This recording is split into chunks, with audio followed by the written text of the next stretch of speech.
예레미야 5장 1절에서 9절 말씀입니다. 너희는 예루살렘 거리로 빨리 다니며 그 넓은 거리에서 찾아보고 알라.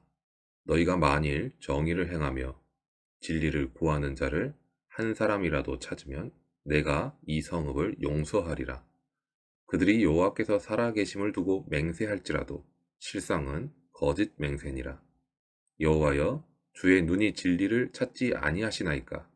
주께서 그들을 치셨을지라도 그들이 아픈 줄을 알지 못하며 그들을 멸하셨을지라도 그들이 징계를 받지 아니하고 그들의 얼굴을 바위보다 굳게 하여 돌아오기를 싫어하므로 내가 말하기를 이 무리는 비천하고 어리석은 것뿐이라.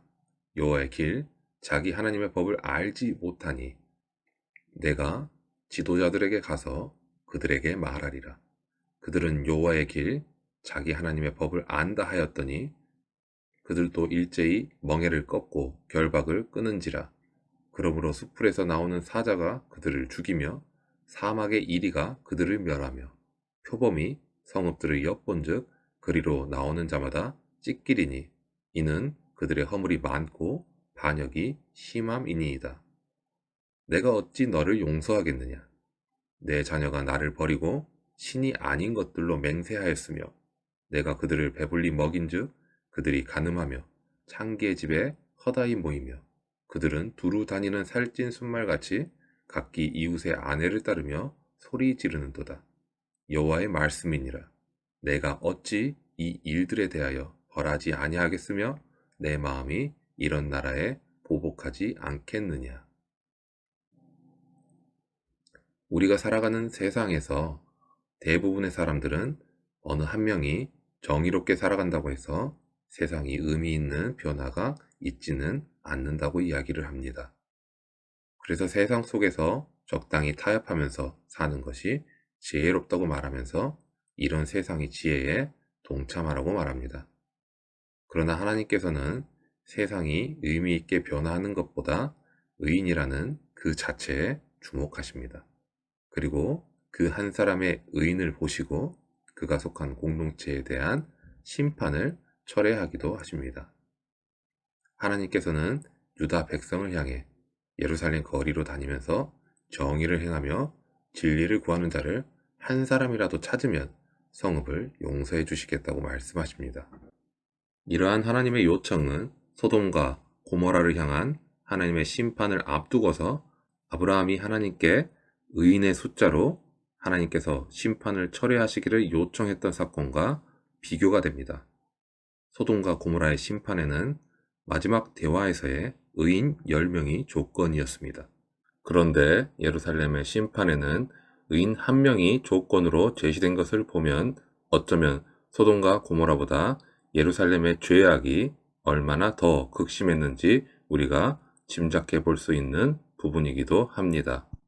창세기 18장 25절에서 주께서 이같이 하사 의인을 악인과 함께 죽이심은 부당하오며 의인과 악인을 같이 하심도 부당하니이다.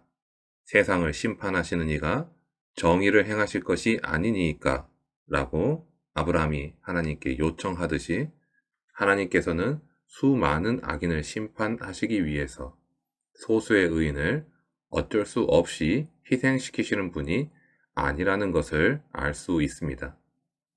주님이 비유로 알려주셨던 것처럼 가라지를 뽑다가 곡식까지 뽑을까 염려해서 추수 때까지 가라지도 놔두라고 하시는 분이 바로 우리 하나님 아버지이십니다. 그런데 예루살렘에 단 한 명의 의인이 없어서 하나님께서도 어쩔 수 없이 심판하기로 하신 것입니다. 예루살렘에 의인이 단 한 사람도 없다는 사실은 인간이 스스로 자신을 구원할 수 없다는 것을 우리로 하여금 더욱 크게 깨닫게 합니다. 로마서 3장 10절에서 12절을 보면 기록된 바 의인은 없나니 하나도 없으며 깨닫는 자도 없고 하나님을 찾는 자도 없고 다 치우쳐 함께 무익하게 되고 선을 행하는 자는 없나니 하나도 없도다 라는 말씀처럼 하나님께서는 예루살렘 성에 여호와께서 살아계심을 두고 맹세하는 자가 있을지라도 그 맹세의 실상은 거짓 맹세라고 단언하십니다. 하나님께서 왜 그렇게까지 말씀하시는 것일까요? 디도서 1장 16절 말씀을 보면 그들이 말로는 하나님을 경외하나 행위로는 정의와 진리를 따르지 않기 때문이라고 알려주고 있습니다. 그리고 야고보서의 말씀처럼 말로만 고백하는 신앙은 아무 의미가 없고 무가치한 것이기 때문이라고 알려주고 있습니다. 하나님께서는 예루살렘의 정의와 진리를 행하는 자가 단 한 사람도 없을 뿐만 아니라 그들이 행한 죄악으로 인해서 하나님의 징벌과 심판을 피할 길이 없다고 선언하십니다. 그들은 하나님을 버리고 우상 앞에서 맹세했고 하나님께서 주신 양식을 먹고 배가 부른데도 오히려 창기의 집에 모이기를 즐기고 마치 살찐 순말같이 이웃의 아내를 따르며 소리를 질렀습니다. 하나님께서는 그들을 어김없이 정죄하십니다. 유다 사람들은 우상 숭배로 영적 간음을 범했을 뿐만 아니라 육신의 정욕을 따라 음행을 저질렀던 것입니다. 과거 이스라엘 백성이 시뜸에서 모압 여자들과 음행하고 모압 사람들의 신들을 섬김으로 바알 부올에게 가담했을 때 이스라엘 백성의 2만 4천 명이 연병으로 인해 심판을 당했습니다. 하나님께서는 가나안 거민들이 음행과 우상 숭배로 땅을 더럽혔기 때문에 그들을 벌하셨고 그 땅도 그들을 토해냈다고 말씀하십니다. 그리고 이스라엘 민족에게 그들의 전처를 밟지 말라고 경고하셨습니다. 그러나 유다 백성은 자신들의 역사 속에서 우상 숭배와 음행에 대한 하나님께서 보이셨던 심판을 배웠고 전에 들었음에도 불구하고 그것을 자신들의 중심이 되는 교훈으로 삼지는 못했습니다.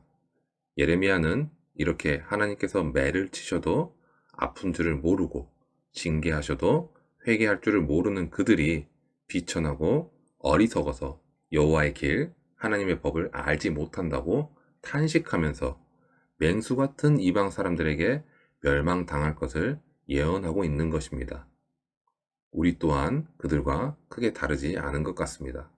우리 또한 하나님께서 우리와 함께 하시기 위해서 우리의 거룩하지 못한 더러운 죄악들을 없애라고 말씀하시는데도 우리는 여전히 그들처럼 아픔에 대해서 하나님 탓을 하며 나의 옆에 있는 만만한 사람 탓을 하면서 그렇게 지팡이와 막대기로 은혜를 주시는 하나님을 거부하고 있는 것이 우리의 실상입니다.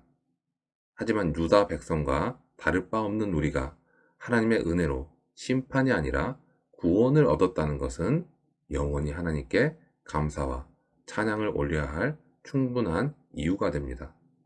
의인 한 사람이 없어서 멸망을 당했던 예루살렘은 타락한 인간의 영적인 무능을 생각나게 합니다. 그런 우리를 구원하시기 위해서 예수 그리스도께서 의인으로 이 땅에 오셔서 친히 십자가를 지셨습니다. 그 십자가 위에서 모든 물과 피를 흘리시고 우리의 죄를 담당하셨습니다. 하나님의 자녀는 생명과 진리와 길이 되신 예수 그리스도 안에서 하나님이 기뻐하시는 의인으로 살아가기를 힘써야 합니다. 오늘 하루는 자신이 의롭다 여겼던 것들을 다시 한번 되돌아보시고 그리스도로 인해 기쁨과 감사로 살아가는 시간이 되시길 축원합니다.